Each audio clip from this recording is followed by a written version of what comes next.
Grind, Godfather, HR3, come to the studio, please.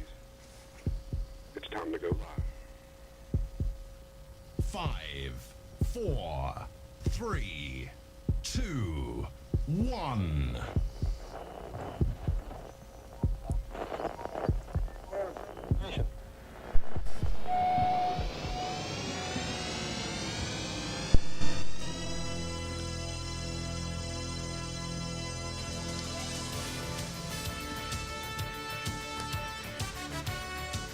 How y'all doing? Well, look, boy, I'm on TV. This could get ugly quick. And good morning, golfing world. George Honeycutt, the Godfather. With me, as always, my two brothers from two different mothers, HR3 and Mr. Al Cloyd. I'm going to make you hurl before the day's over with. Hold on a minute. I haven't even talked about the rectal plug. Oh, somebody stepping a duck? What's wrong, Hugh? You ready, D? I'm going to put George in his place. You savage. Come on, bark like a dog for me. You're such an ornery bastard. You know that? I smell vermin poontang. You gotta love it. I mean, if y'all are not entertained out there, You know, I've often thought of becoming a golf club. You need to go see Al Cloyd. I noticed your grips were worn, sir. I should have mentioned to you before. I could put some stickum on there for you. It's mine. No, you want to know? Here you go. No. I'm going to give you the expertise. Hey, I should have stayed home and played with myself. No offense to him. This is something that needs to go on all year long. It's a That's damn right. good thing your wife is one of the more beautiful women in the world. I have no argument there. She is. You outpunted your coverage. What's your issue here? Give me a set of those, a pair of those, and a box of those, and let me have some of those naked lady tees. Moving on. I think this is a soap opera or something. I'm not a professional. Right. I stayed at a Holiday Inn Express last night, but I'm not a How professional. many breaths do you think you're going to need when you die? One. Quit wasting them. Yeah. Because you realize you are going But I'm round trying and to around. provide good air. Yeah, you're trying to provide good air, but you're answering your own question. Damn it, I am. I know. You're Shit. answering your own question. Well, if you jump in and talk. Well, I'm just letting you lay the groundwork because I'm You done telling said you. the rest of the show was mine. It damn was. But I mean, I don't want you to have a heart attack because I ain't giving you ugly ass mouth to mouth. The name's Al will do it. Cannonball coming. Broadcasting from North Myrtle Beach, South Carolina, this is TGD Today. And now, please welcome Hero the Third, HR3, Al Cloyd, Dr. Grind. George Honeycutt, the Godfather. Hey, everybody, we're all gonna get laid.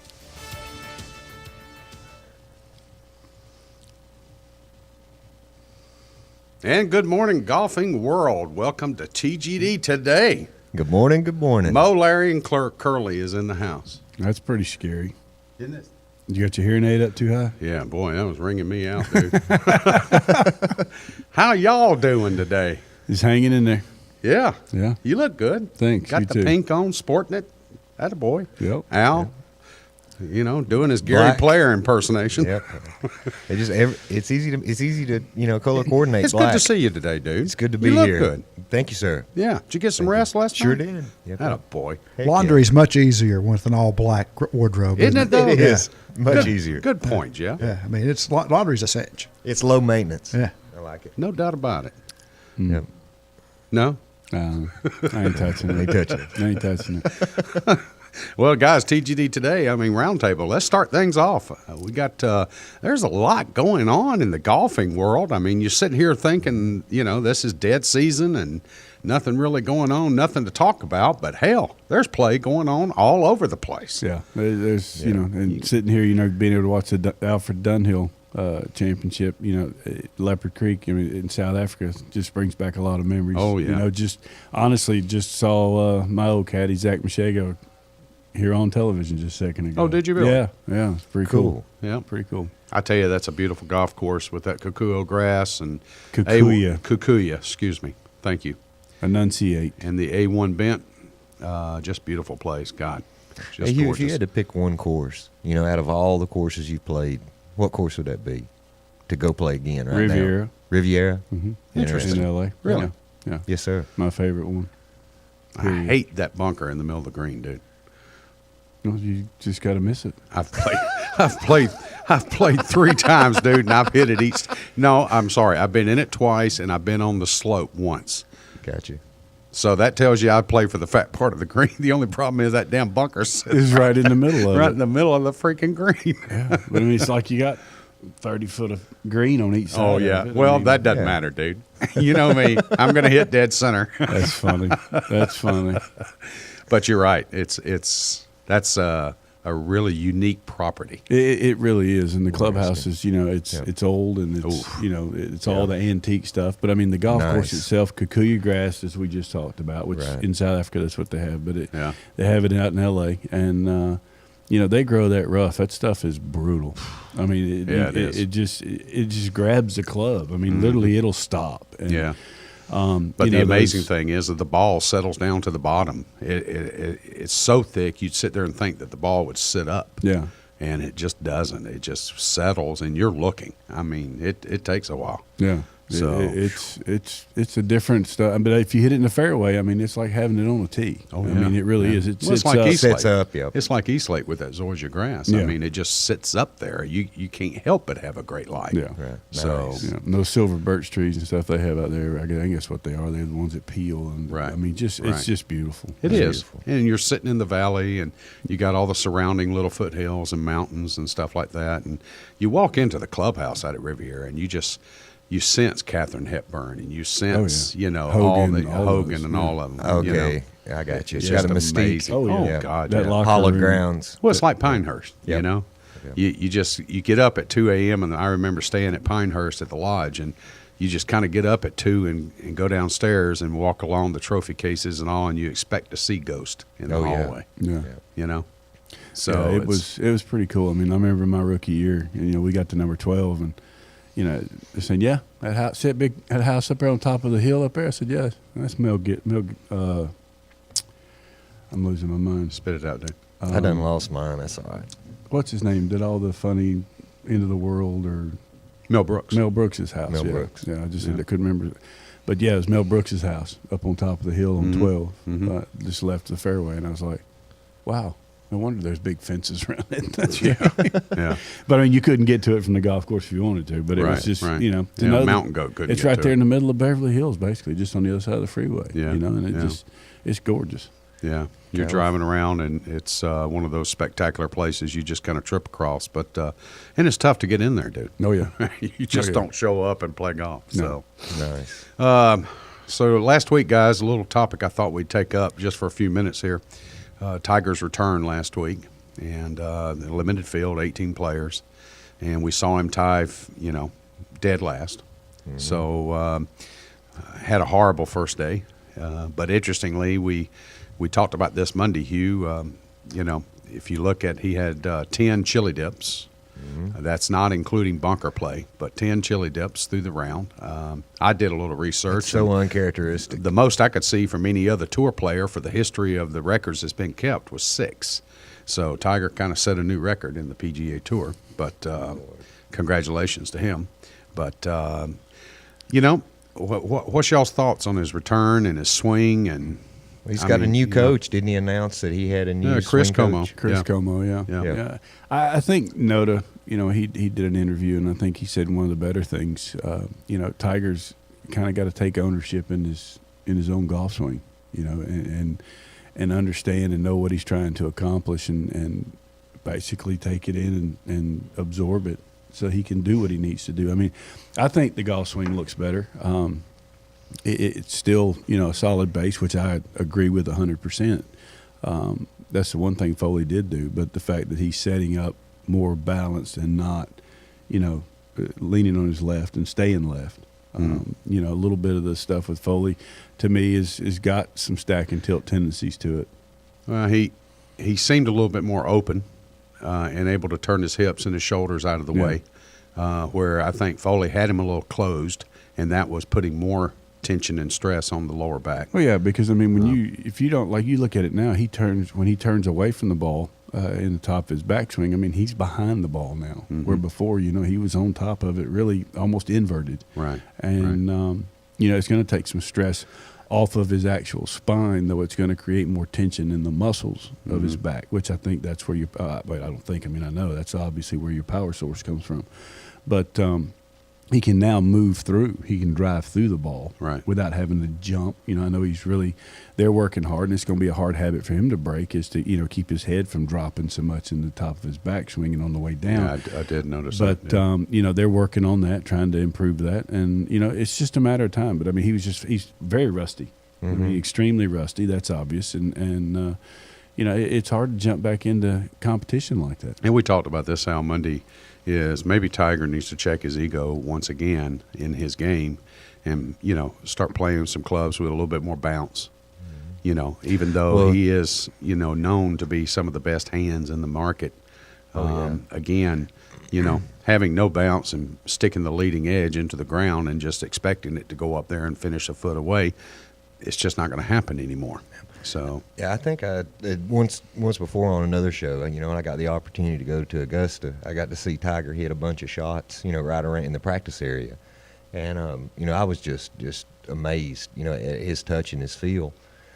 What I think it could possibly be is, you know, a lot of it's mental.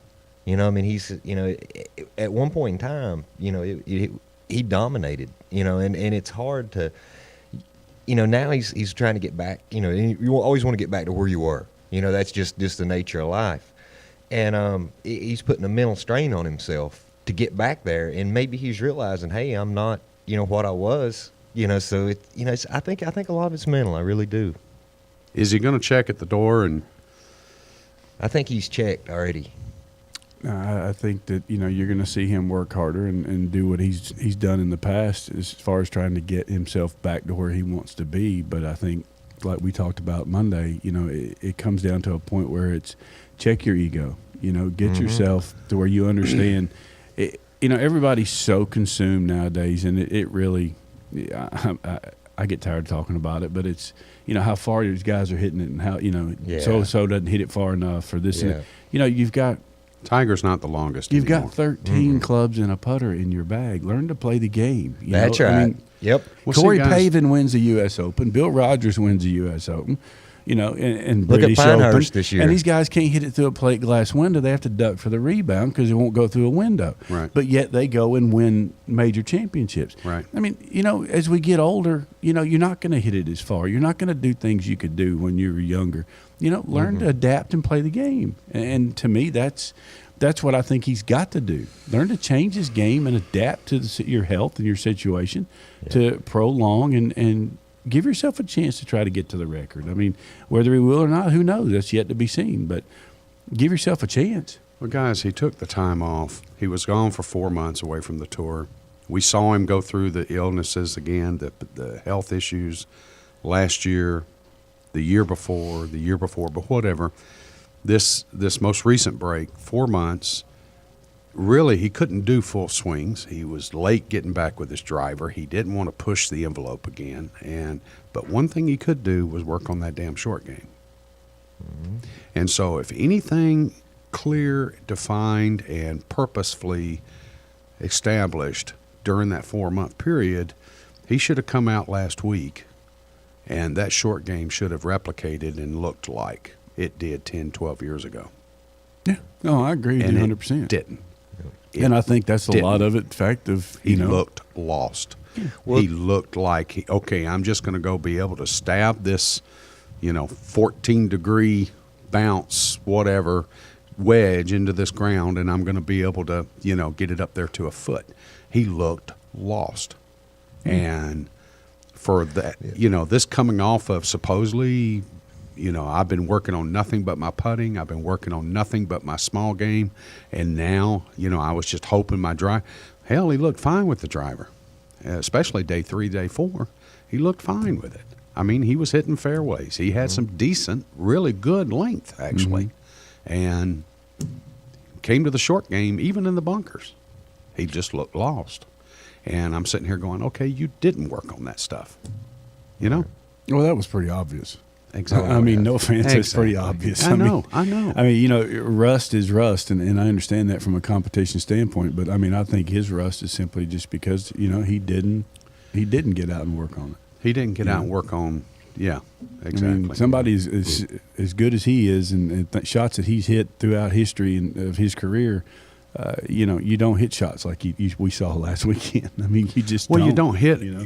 No. You'll have the periodic shots like he did, guys, but then you don't have another one, and then another one, and then another one. Right. Okay. Yep.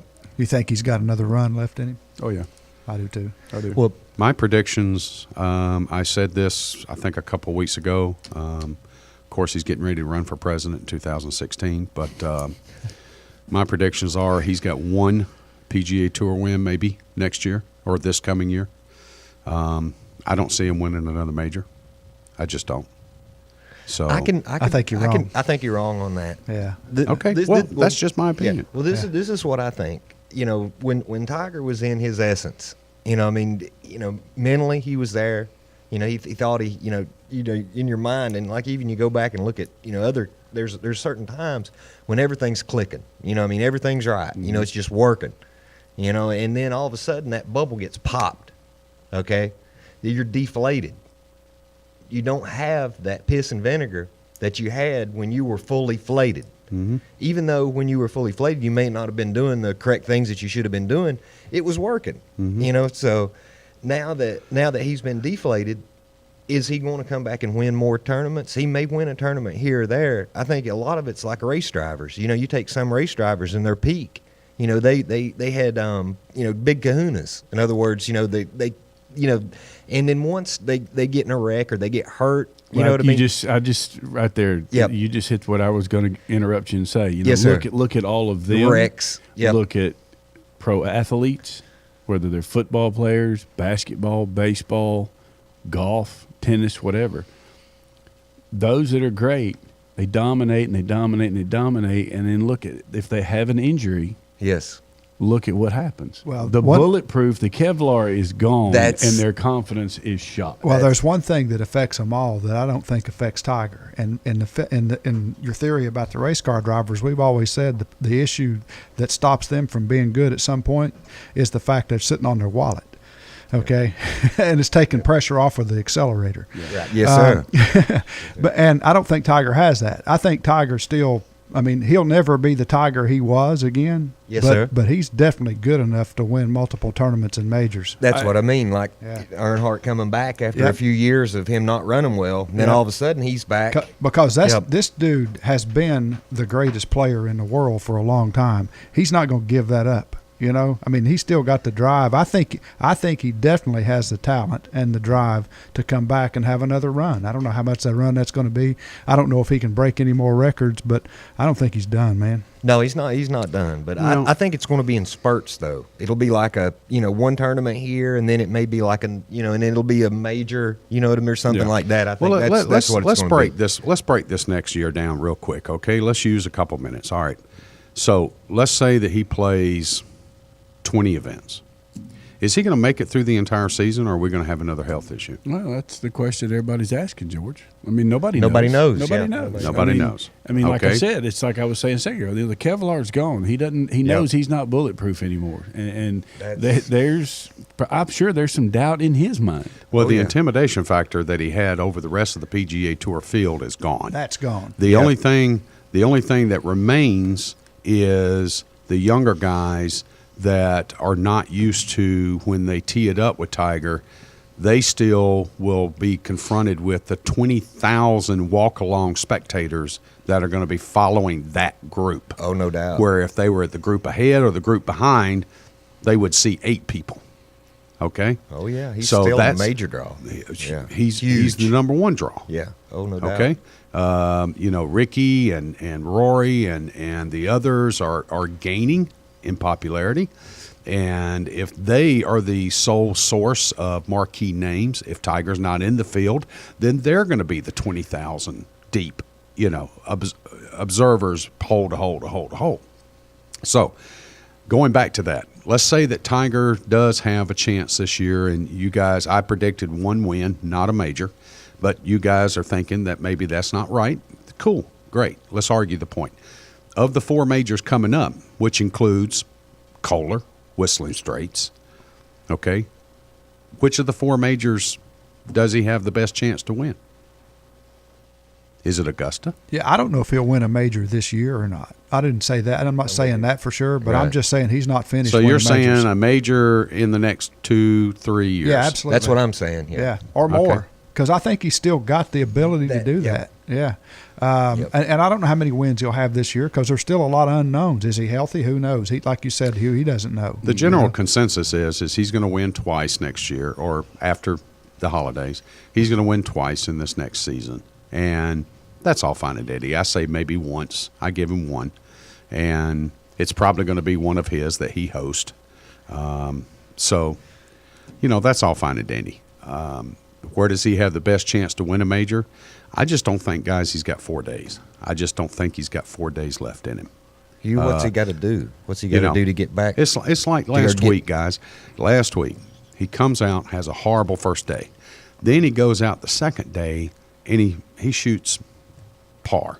But then the first thing he does, he comes in and complains. I had a fever. I wasn't feeling good today. No. I mean, here's health issues again. And I just don't know if he's got 4 full days in him of competition. Focus on. That's a good argument. Yeah, he hadn't showed it yet. That's a good argument, but I'm going to tell you this, and you can mark this down and hold on to it, because I'm going to tell you, as soon as he goes out and plays well, and I'm not saying he has to win, but he goes out and plays well, right, and he feels good, and there's no issues from health or whatever, watch out. It's on. Yeah. Because if his confidence grows, I agree. Tiger will take that bull by the horn and run like crazy. Because he knows how to do it. He's done it. Tiger's always been one of the favorites when it comes to sticking up the rest of the field's butt. And no offense, he's one of the greatest front runners to ever play the game. That's right. Other than Raymond Floyd, he's probably one of the greatest front runners to ever play the game. And it's not just protecting it, but running away. That's what I'm talking about. And I'm just saying a little bit of confidence to where he can go out and play solid. And like I said, he doesn't have to win, but he plays well, and he gains some confidence in his ball striking, his putting, obviously his George version of chipping, and get better instead of chili chunking. I think we're in for some great golf coming up. I think great golf in general. Yeah, because these young guys now have had a chance to develop without him, without being intimidated by him. And just like George said, when they're paired with him, they're going to get a taste of something they may not have seen before. Yet. Well, for that reason alone, he's great for the game. Well, he's great for the game. He's still the biggest name in the game right now. But you see the Ricky Fowlers. We saw the PGA Championship this year. You had Phil coming down the stretch. You had Ricky coming down the stretch. You had McIlroy in the last group that was just saying, okay, guys, just go ahead and do your thing. I'm going to have a horrible front nine, and then I'm going to stick it up your backside on the back. Yep. That even included the off-shank hosel rocket on the par 5 up the hill, and he ends up hitting short left of the green, and it rolls up on the green and ends up 3 feet away for eagle. Okay, my point is, with the Rickies and all, we've seen what Butch has done for Ricky, and what Butch has done for Ricky, most importantly, is make that swing solid enough to last 4 days, because Butch, with his work with Tiger and the other winners that he has, including Phil, has transcribed, has given that knowledge to Ricky. Okay? I hate to say it, but Tiger needs to get back with somebody that has that winning experience, not some 36-year-old top 100 young teacher in the world right now who's never even played a competitive round. Well, and that's the thing we Tour. talked about Monday too. That's the thing that bugged me. This kid, obviously he is a genius when it comes to, the physical and the physiology of it. I'm just talking about from a scientific standpoint. Right. He's a very, very intelligent. But Tiger said he wanted someone, that knew how to play, that knew the game, knew the swing, could help him, and then all of a sudden he goes right back into the same thing where he's got, everything under his thumb and under his control. That was the one thing that really hit me funny with the choice. Now, I know Noda's the one that introduced him, but it's like, get your ducks in a row. Get somebody around you. And you're correct about Butch. Butch played a little bit. Butch, he understands the game and what it takes to win. Foley can't play dead in an old Western movie. Yeah. Butch has had a stable of major championship winners now for 20 years. He's had them all around him. They come to him for short terms. They come to him for long term. And so he has that experience. He knows standing at that driving range what his players have when they start a major championship. The other guys, these young tech gurus that know the mechanics and they know the geometry and hey, that's all fine and dandy. But you're not out there teaching a 4-year-old how to swing a golf club. You're taking a 14-time major champion and you're saying, look, you only got a few of these left in your life, in your competitive life. Now, we need to go back to what is constant, repetitive, and works. And then you take these next 7 majors, 8 majors, 12 majors, whatever you're going to play in, say 3 more years. You take these next 12, and we need to give those the best shot we can. Not rebuild your swing, not to make you be able to play when you're 46 years old. You know, Tiger needs to look at it like, I've got a very slight window of opportunity. Right. No, it needs to look at it from the standpoint that, you know, I need to get to where I hit the ball solid every time. I know pretty much where it's going to go every time. And all that matters is that number that I put in that box. That's right. And, I mean, get back to playing the game and shooting scores. Saw at Alworth, guys. We saw at Alworth. Visions. I mean, he was stepping up the tee box. He was hitting 80% drivers. He was hitting that 3-wood 80%. He was putting the little stinger on it every once in a while. He didn't do many stingers, but he was putting the little stinger on it every once in a while. But then when he got up around the greens, it was like, okay, I can pull this off. Let me do this. I'm going to put a little bit of Mickelson on it. I'm going to stick a little Seve on it right here. You know, come on, guys. That's where being with someone that has been around championship golf and knows how to play the game and knows how to work the ball and put the scorecard, as Hugh says, the number in the box. That's also the rust that takes the longest to clear. I don't care who you are. You're correct. And, you know, it's like Daddy used to say, you know, the name of the game is not how far you hit it and anything else. It's 29 and below.